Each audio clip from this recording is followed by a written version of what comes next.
It was a night of violent riots, this now in Lancaster, Pennsylvania. Have you heard about this? Chaos erupting throughout the city last night after a police officer fatally shot a man who was armed with a knife. Joining us now is the young man who was there to witness this, investigative reporter and host of the YouTube show Lives Matter. This is Drew Hernandez. Drew, good to see you. Thanks so much for coming on. These riots broke out after this 27-year-old black man was shot fatally by a police officer. Riots break out. Bricks were thrown at officers, as we've seen this play out in other cities. Walk us through what happened, and also, do these rioters know the actual facts of what happened with this 27-year-old man before shots were fired? You know, to be honest with you, when I showed up to the actual riot last night, all of the rioters, all of the young people were on their phones, on their smartphones, actually looking at the released body cam footage on Twitter. So they all saw it. They were all kind of like debating within themselves whether they should continue and move on, violently and rioting. And there was a lot of confliction between the rioters last night. Some wanted to, some didn't, but they did see the body cam footage. So it's pretty interesting, even though Black Lives Matter even has sufficient evidence to see that what happened yesterday wasn't police brutality, yet they still loot, yet they still attack officers, yet they still commit arson because they don't care about black people. They just want to commit crime in the name of Black Lives Matter because they don't care about private property or black people in and of itself. Yeah, just to catch the viewers up, so what happened here, according to authorities in this area, is that a man in his 20s was acting aggressively to family members of his, trying to break into a home of his family members. Police were called. The man charged the officers. He was armed with a knife. There was only one officer on the scene. There was no others.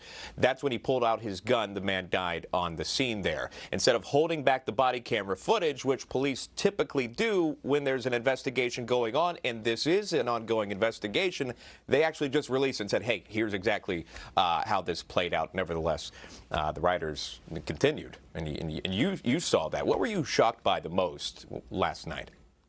Yeah, definitely. Like any other Black Lives Matter riot, it's usually just a lot of antagonizing the police. They'll stand in front of a police line, or they'll stand outside of the police station for like sometimes 30 to maybe an hour, even 2 hours, just spewing all kinds of vile, sometimes homophobic rhetoric towards police officers and their wives. I just think the vile rhetoric that's coming out of Black Lives Matter is not only shocking as much as their violent actions, just destroying private and public property, but it just seems like their rhetoric is so disgusting, homophobic, and completely vile against police officers and people around the surrounding vicinity. So I think this organization is absolutely just vile and disgusting.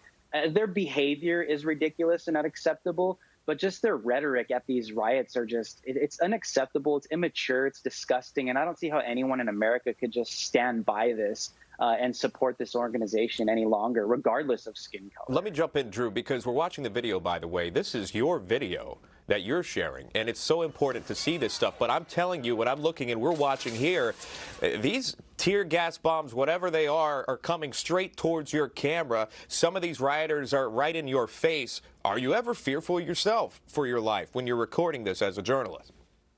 Absolutely. As an investigative reporter, I've been doxxed by Antifa. I've been threatened by Black Lives Matter. Anytime I'm out reporting, they instantly take to Twitter. They announce my location. And what's interesting about that is that these organizations, Antifa and Black Lives Matter, they claim to be champions of minorities. And I myself am a minority. My last name is Hernandez, and they threaten my life. They've threatened to kill me. They've threatened to harm me. They send me death threats on Twitter. These people are liars. They don't care about minorities, because if you're a minority and you're like me and you disagree with their ideology, you get your life threatened.